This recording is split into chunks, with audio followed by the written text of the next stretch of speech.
FM 89.1, Radio Universidad.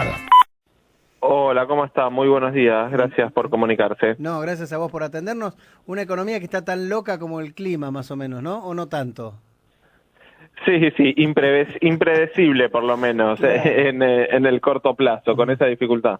Bueno, con un shock económico distinto, ¿no? Fueron como 2 meses de sacudones y políticas que todos los días van cambiando un poco, pero lo último, lo más presente que tenemos, está relacionado con este control de precios y demás. Ahora, la pregunta que nos hacemos es, estas políticas, este shock de cambio y demás, ¿pueden revertir el resultado electoral?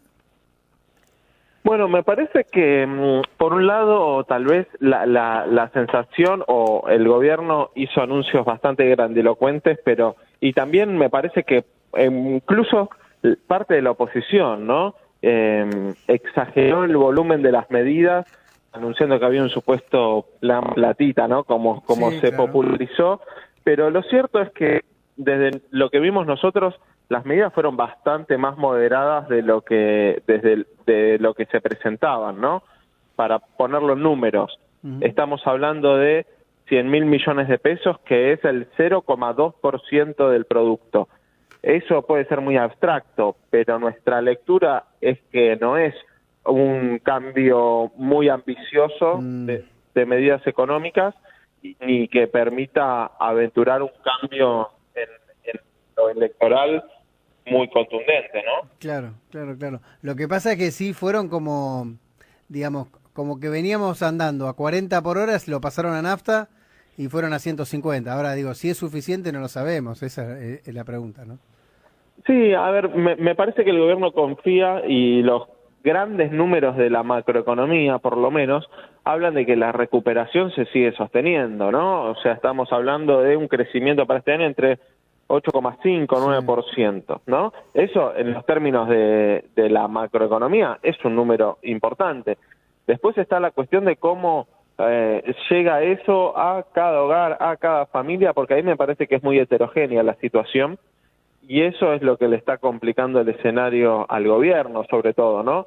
Una economía que se recupera, que produce más, que vende más, pero con salarios todavía que no se recuperan tanto como por ahí estaban las expectativas iniciales. Entonces, ese es el desfasaje todavía entre los grandes números de la economía y la realidad de un sector amplio que no ve que su economía haya mejorado tanto, ¿no? Sí, recién Gabriela Cerruti, la vocera presidencial, acaba de decir que los salarios le ganaron a la inflación el mes pasado y el dato que tenemos es que creó el empleo formal, quiero decir, creció 0,27%. Muy poquito, todavía estamos 90.000 puestos abajo de lo que era la prepandemia, pero bueno, por lo menos se muestra una tendencia, ¿no? Creo que fueron 10 meses consecutivos de crecimiento en ese sentido. Sí, exacto. Es un buen punto al que marcás, porque si uno tiene que describir, bueno, qué fue lo que estuvo pasando a esta altura del año, se complementa con lo que yo decía antes, con lo que vos agregás ahí, ¿no? Más producción, se usa más lo que se llama la capacidad instalada de las empresas, es decir, la maquinaria, el nivel de funcionamiento de las empresas en muchos sectores es mayor incluso que el nivel de 2019, todavía falta es que eso se traslade a dos cosas, a mayor salario y a mayor cantidad de puestos de trabajo. Y a ver, cierro con esto porque no, está bien, porque me parece que en un contexto electoral se justifica parte de esta incertidumbre, ¿no? Lo vimos todos los años impares, que es lo que la conducta que se repite todos los años electorales, más de esperar y ver qué pasa. ¿Cómo se hace eso en la economía argentina de esperar y ver qué pasa? Básicamente cubriéndose con el dólar. A eso pensemos que hay un sector de la economía importante que es informal, que no tiene acceso ni siquiera a instrumentos financieros en pesos, ni plazo fijo UVA, ni nada de eso, entonces se refugia en el dólar. Si se despeja el escenario, me parece que la economía real ahí puede empezar a ser un atractivo, un destino para ese excedente que está generando la economía. Hoy está yendo al dólar, que empiece a volver al circuito productivo. Ese es un poco lo que necesita el gobierno. Y este fantasma de los 200 que está a la vuelta de la esquina, ¿no? Y parece que más temprano que tarde va a pasar. ¿Crees que es solamente por el efecto electoral o seguramente después de las elecciones se puede acomodar y hasta bajar un poquito? Yo creo que el componente electoral tiene un peso importante, ¿no? Porque básicamente nosotros entendemos que la fuente, los recursos que hoy están presionando en esos dólares paralelos son estos recursos de una mayor actividad económica que no se está canalizando al sector productivo. Y eso tiene que ver, bueno, con varias cosas, sobre todo creo yo con el escenario electoral, y también es evidente que esta economía, esta estructura económica de alguna manera está bastante partida, por decirlo de alguna manera, ¿no? Un sector que tiene margen, capacidad de ahorro y que eso lo vuelca al dólar, y después un sector enorme de la población que está contando las cosas elementales para llegar a fin de mes, posponiendo alguna compra de zapatillas, ropa, indumentario, cambiar un electrodoméstico porque está con lo justo, ¿no? Digamos, claro. Son dos realidades muy distintas también que hay en la economía argentina hoy en día. Y otra que va muy de la mano por ahí y que a nosotros nos parece que nos queda lejísimos, pero nos afecta más de lo que creemos, es el famoso acuerdo con el fondo. Ya suena como título de un disco. Cuando yo saque mi primer disco le voy a poner acuerdo con el fondo. Pero bueno, nosotros cuando empezamos allá en el 2019... Estaba pensando que hay un tema que se llama Fondo Monetario Internacional, Claro, ¿no? exacto, de las viudas. De las Pero viudas. allá cuando empezamos, el gran desafío, cuando todavía no había un chino comiendo su murciélago y todo esto, era arreglar con el fondo. Pasaron 2 años y estamos igual. ¿De cuánto depende una mejoría? ¿Están así? ¿Es tan importante? Bueno, yo creo que dentro de todo el escenario incluso de la pandemia lo obligó al gobierno a cambiar un poco las prioridades y en mi opinión con buen resultado, digamos, ¿no? Uh-huh. En parte, o porque el gobierno de entrada tenía una política sacó la ley de solidaridad social y reactivación productiva, tomó algunas medidas muy puntuales con algún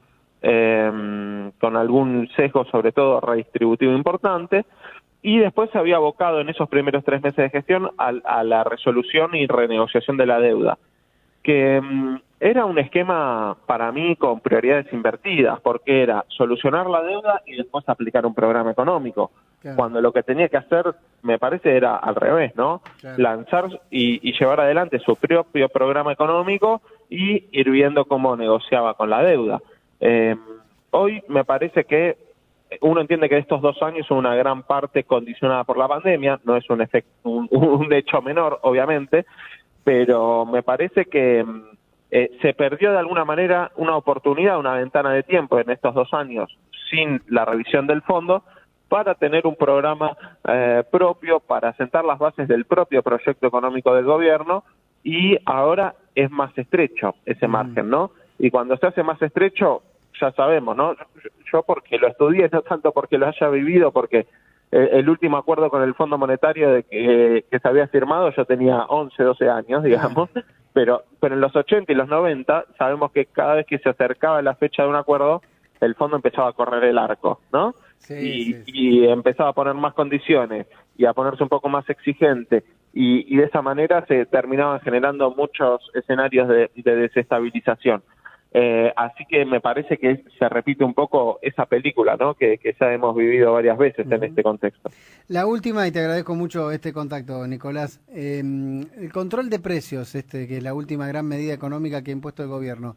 ¿Crees que sirve, que es solo cortoplacista, que está bien que sea cortoplacista, después habrá que buscar otra solución? ¿Cómo lo ves? Sí, yo entiendo que sirve, pero hay que preguntar también para qué y qué esperar de esa medida, ¿no? Porque lo que vemos es que responde sobre todo a una situación coyuntural muy puntual que se dio en las primeras semanas de octubre, que fueron aumentos muy por encima del promedio, ¿no? Nosotros desde el CESO relevamos semanalmente precios de supermercados y llegamos a registrar aumentos de una semana a la otra previo al congelamiento del 1,4%, ¿no? Claro. Si eso se convalidaba, era un precedente muy negativo. Sí. Casi te diría que obligaron al gobierno a tomar alguna medida muy veloz que implicara no solo un congelamiento, sino también retrotraer precios en muchos productos. Me parece que eso es importante. esta función de evitar una disparada brusca la cumplen y por lo visto la cumplió bastante bien en lo que lleva de vigencia el acuerdo. Lo que queda pendiente, me parece, es cómo se integra esta medida puntual en algo más integral, ¿no? Claro. Que no sea ¿Y algo lo de sector los por medicamentos sector. te parece que está bien, que se puede llegar a dar, que puede servir? A ver, en este contexto es una respuesta que tiene que dar y que puede dar de forma inmediata, pero en el mediano y largo plazo, ya para el año que viene, de vuelta, cuando no estemos por ahí en un contexto electoral que sabemos genera cierta resistencia por parte del sector empresario, una vez que se despeje eso, me parece que tiene que avanzar algo más integral, no tanto ir sector por sector, porque el esfuerzo se multiplica, los resultados se diluyen y estás una semana con un sector, a la siguiente semana con otro, a la siguiente con otro, y no terminás de concentrar todos esos esfuerzos en un periodo de congelamiento puntual donde se corte fuertemente la inercia inflacionaria. Me parece que eso es lo que falta y debería empezar a aparecer el año que viene. Nicolás, gracias por atendernos. Un abrazo grande. A ustedes, buenos días. Desde la Universidad Nacional de La Matanza, Radio Universidad FM 89.1. Siempre cerca.